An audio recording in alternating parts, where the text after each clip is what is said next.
കോയമ്പത്തൂർ ടൗണിലോട്ട് പോകണവർക്കുള്ള ഒരു എളുപ്പ വഴിയാണ് കേട്ടോ. അവിടെ മരപ്പാലം പണിയായത് കാരണം നമുക്ക് ബൈക്കിൽ പോകണവർക്കുള്ള ഷോർട്ട് കട്ടാണ്. നേരെ ആ ശിവ എന്നുള്ളൊരു അമ്പലമുണ്ട്, ആ കുന്നിൻ്റെ മേലുള്ള അമ്പലത്തിൻ്റെ ആ വഴിയിലോട്ട് ലെഫ്റ്റ് പിടിക്കാം.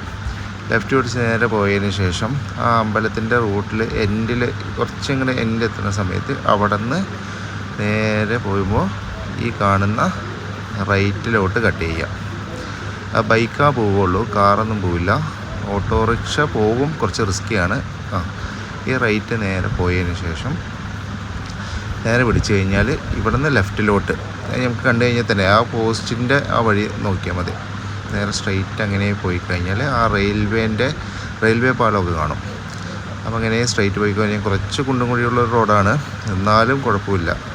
വേറെ താകുമ്പോൾ സുന്ദരപുരം വഴി അങ്ങനെ ചുറ്റി വരണം, മതിക്കര വഴി ചുറ്റി വരണം.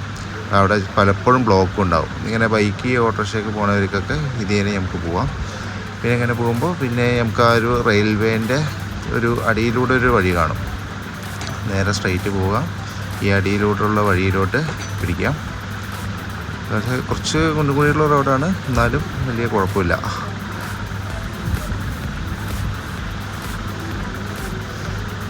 ഇങ്ങനെ ഈ ഒരു കവാടം കഴിഞ്ഞ് അടുത്ത് ഒരു റോഡിലോട്ടെത്തും.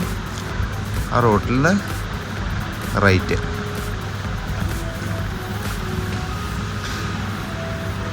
ഈ റോഡ് നേരെ റൈറ്റ് പിടിച്ചു കഴിഞ്ഞാൽ ഈ മരപ്പാലം ബ്രിഡ്ജ് അവിടെ പണി ചെയ്യുന്ന ആ ഭാഗത്തേക്ക് നേരെ ഈ റോഡ് പോയി ചേരുന്നതാണ്.